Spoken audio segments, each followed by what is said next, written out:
Cruise party में drugs के मामले को लेकर फंसे आर्यन खान की मुसीबत बढ़ गई है।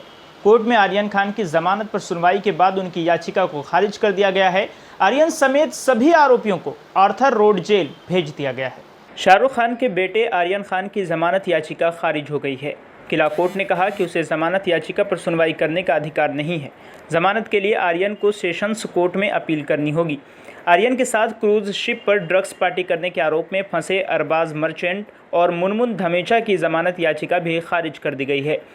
किला कोर्ट में इनकी जमानत याचिका पर शुक्रवार को दोपहर करीब 12:45 पर सुनवाई शुरू हुई थी, जो 2:15 बजे तक चली। ब्रेक के बाद दोपहर 3 बजे सुनवाई दोबारा शुरू हुई। जांच एजेंसी और बचाव पक्ष के वकीलों की दलीलें सुनने के बाद किला कोर्ट ने शाम 5 बजे जमानत की याचिका खारिज कर दी।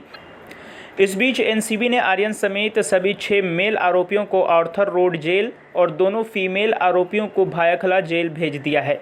आर्यन को क्वारंटाइन सेल में रखा गया है। वैसे तो उनका RT-PCR टेस्ट नेगेटिव आया है, लेकिन जेल की नई गाइडलाइंस के मुताबिक 7 दिनों तक क्वारंटीन सेल में रखने का नियम है।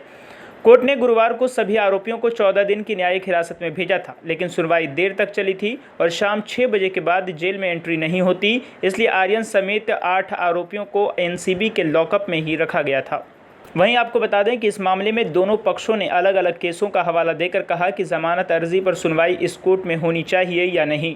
इस दौरान आर्यन खान के वकील सतीश मानशिंदे ने कहा कि अगर विवाद है तो जज को ये केस हायर बेंच को रेफर कर देना चाहिए था, लेकिन बदनसीबी से ऐसा नहीं हुआ। मानशिंदे ने दलील दी कि ड्रग्स की कम मात्रा के केसों में हाईकोर्ट जमानत दे देता है, फिर मेरे क्लाइंट के पास तो कुछ भी नहीं मिला है। साथ ही ये भी कहा कि इस केस में केंद्र सरकार इतनी उतावली क्यों है।